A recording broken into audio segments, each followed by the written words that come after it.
Ozan melihat guru Bahar tergeletak di lantai di bawah tangga darurat. Melihat adanya kamera, ia sengaja tidak mendekat. Ketika pergi ke atas untuk mengecek, ia justru bertemu dengan Emine. Gadis itu mencoba menghindar, namun Ozan menahannya. Emine kemudian mengatakan jika akan membongkar semuanya untuk melindungi ayahnya. Ia mengaku memiliki bukti yang berada di dalam handphone guru Bahar yang diambilnya. Ozan tertawa menganggap Emine bunuh diri. Pemuda itu mengaku melihat Emine membunuh guru Bahar. Emine langsung membantah menganggap itu adalah kecelakaan. Berhubung Ozan gagal mendapatkan handphone itu, ia kemudian memukul Emine dari belakang. Di sisi lain, Ekim bertanya kepada Kanat kenapa mendatanginya. Kanat kemudian menjawab, Ekim tidak perlu takut. Meskipun begitu, gadis itu masih trauma dan melarang Kanat untuk mendekatinya. Meskipun telah dilarang, pemuda itu tetap mendekati Ekim sambil membisikkan sesuatu, bahwa ia akan selamanya membencinya dan tidak akan berhenti menyakitinya. Gelang pemberian Ekim akhirnya dikembalikan Kanat. Ketika akan pulang, Kanat dihalangi oleh Nese. Pemuda itu diminta mampir sebentar memakan sesuatu yang ia bawa. Mendengar itu, Kanat justru senang hingga mengabaikan telepon dari Ozan. Terpaksa Ozan kemudian menghubungi Melisa memintanya untuk kembali ke sekolah. Di samping itu, Melisa diminta untuk menjemput Aziz. Dan setibanya di sekolah nanti, Ozan baru akan menceritakannya.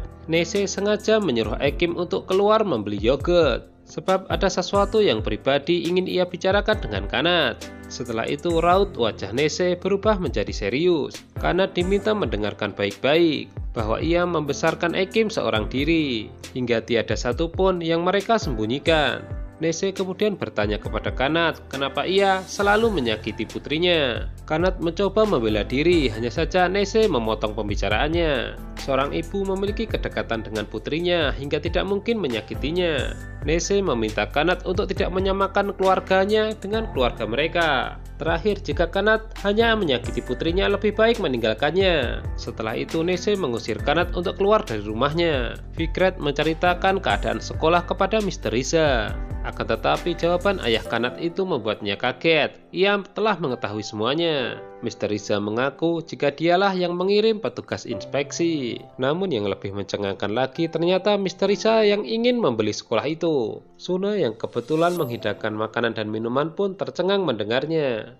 Nese memberitahu Ekim jika Kanat buru-buru pergi setelah mendapatkan telepon. Mendengar itu, Ekim tidak percaya dengan perkataan ibunya. Nese kemudian menyuruh putrinya itu menelpon sendiri jika tidak percaya. Di jalan, Ekim terus terngiang perkataan dari ibu Ekim. Di sisi lain, petugas keamanan menemukan guru Bahar tergeletak di lantai bersimbah darah. Melisa dan Aziz tiba di sekolah. Mereka kemudian mencari Ozan. Dan setelah bertemu, mereka bertanya-tanya apa yang sebenarnya telah terjadi. Ozan hanya mengatakan jika jawabannya ada di dalam. Melisa pun bertanya kenapa menyekap Emine. Ozan menjelaskan jika ada orang lain yang ingin mengungkap kasus mereka di masa lampau. Orang tersebut adalah guru Bahar dan Emine telah membunuhnya. Aziz tidak percaya dan justru menuduh Ozan sebagai pelakunya. Ozan terpaksa mengeluarkan handphone guru Bahar dan memperlihatkan sebuah video. Aziz langsung panik dan merebut handphone itu lalu membantingnya. Menurutnya ia hanya perlu video dari handphone guru Bahar, bukan jasadnya. Sementara itu di luar terdengar sirene ambulan dan polisi. Tentu mereka sangat panik dan berusaha membungkam mulut Emine. Dalam kondisi seperti ini, Melisa dan Aziz protes kepada Ozan kenapa melibatkan mereka. Ozan kemudian meminta mereka tenang karena yang mereka butuhkan hanyalah solusi. Original memberitahu Halil jika polisi kembali datang ke sekolah elit. Tentu saja menjadi tanda tanya apa yang terjadi. Ozan, Aziz, dan Melisa bingung bagaimana keluar dari masalah ini. Mereka khawatir jika polisi datang dan menemukan mereka. Ekim ragu-ragu jika harus menghubungi Kanat setelah kejadian sebelumnya. Setelah lama mempertimbangkannya, Ekim akhirnya memberanikan diri. Ia bertanya kenapa Kanat pergi, apakah ibunya mengatakan sesuatu. Kanat menjawab jika tidak ada perkataan apapun. Ekim menyadari jika Kanat sangat marah kepadanya. Ia juga mengaku siap jika terus akan disakiti. Kanat memberitahu Ekim jika ia belum mengenal dirinya sepenuhnya. Jadi selanjutnya apapun bisa terjadi. Saat berpamitan dengan Mr. Riza, Fikret mendapatkan kabar jika guru Bahar telah tewas. Tentu saja ia juga bingung kenapa bisa terjadi seperti ini. Ozan tiba-tiba berteriak, mengatakan jika ia memiliki ide. Ia segera membisikkan rencananya itu kepada kedua temannya. Melissa diminta tinggal untuk menjaga Emine, sementara Ozan dan Aziz akan keluar sebentar untuk mencari seseorang. Fikret diberitahu petugas keamanan jika semua bisa terungkap jika melihat kamera CCTV, dan polisi sekarang pasti membuka rekamannya. Seljukbe dan anak buahnya menemukan petunjuk, di mana seorang siswi muncul di hadapan guru Bahar sebelum kejadian. Seljukbe kemudian bertanya kepada Fikret siapa siswi itu. Fikret pun memberitahu jika dia adalah Emine, putri dari Mustafa. Fikret mengatakan itu sambil mengingat kejadian di masa lalu. Seljukbe memperingatkan Fikret jika sudah 2 orang tewas di sekolah ini. Ia segera memerintahkan anak buahnya untuk mencari keberadaan Emine. Melissa mengancam Emine agar ia terus bungkam. Akan tetapi Emine terus ngotot jika ia ingin membuka semuanya untuk melindungi ayahnya. Salah satu anak buah Seljukbe mendekati ruangan di mana Emine disekap. Emine mencoba berteriak untuk meminta pertolongan. Akan tetapi Melissa tidak tinggal diam, ia terus membungkam mulutnya. Anak buah Seljukbe hampir saja menemukan ruangan itu. Melissa sangat beruntung, di mana anak buah Seljukbe itu keburu dipanggil teman-temannya. Setelah berdamai, Daghan dan Aise janjian di pinggir dermaga. Beberapa saat kemudian, Ekim ikut bergabung. Ekim curhat mengenai masalahnya dengan Kanat, sementara Daghan fokus kepada laki-laki di sebelahnya yang ia kenal. Aise meminta izin untuk membeli sesuatu. Daghan segera mengejarnya karena takut terjadi sesuatu dengan Aise. Daghan akhirnya pergi sendirian dan dihampiri lelaki tadi. Ia kemudian dibawa dan dipertemukan dengan Ozan dan Aziz. Daghan bertanya apa yang mereka inginkan darinya. Aziz mengatakan jika mereka tidak memiliki banyak waktu. Sebelum pergi, Ozan meminjam handphone Daghan untuk memberitahu Aise. Petugas inspeksi meminta polisi untuk mengawasi sekolah elit sebab sudah ada 2 orang yang tewas. Menurutnya tidak boleh ada kejadian lagi seperti ini. Seljukbe memberitahu Fikret jika ia sedang menginginkan Emine.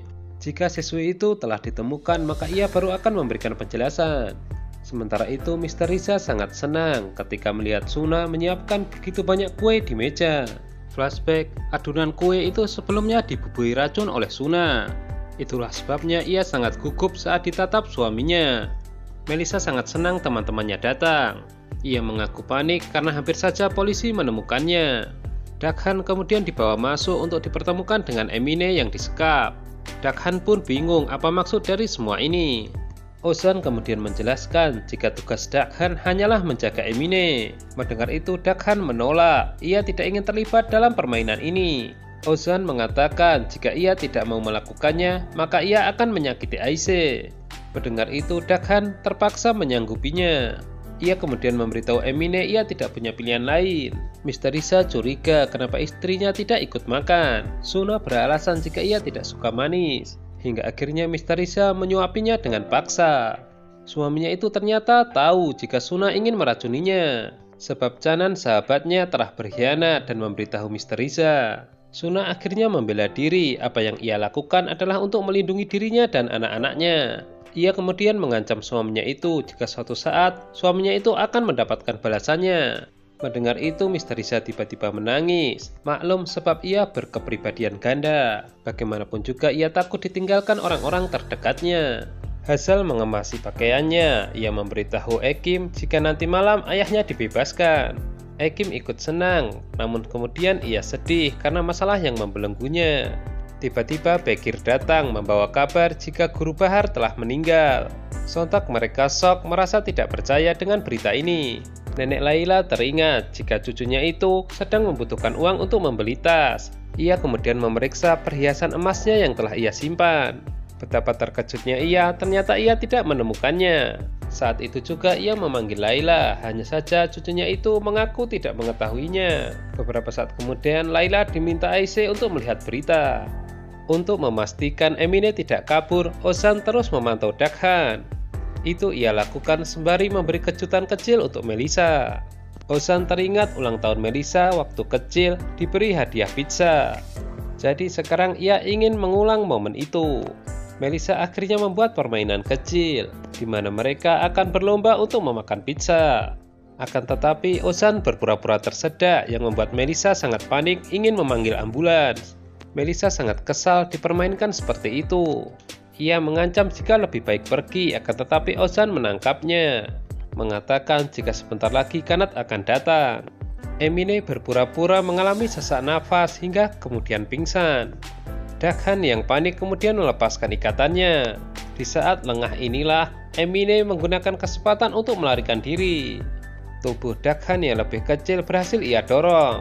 Emine berkuar-kuar jika ia tidak akan pernah tinggal diam. Sementara itu Ozan dan Melissa berdebat, di mana Ozan melarang Melissa memberitahukan masalah Emine kepada Kanat.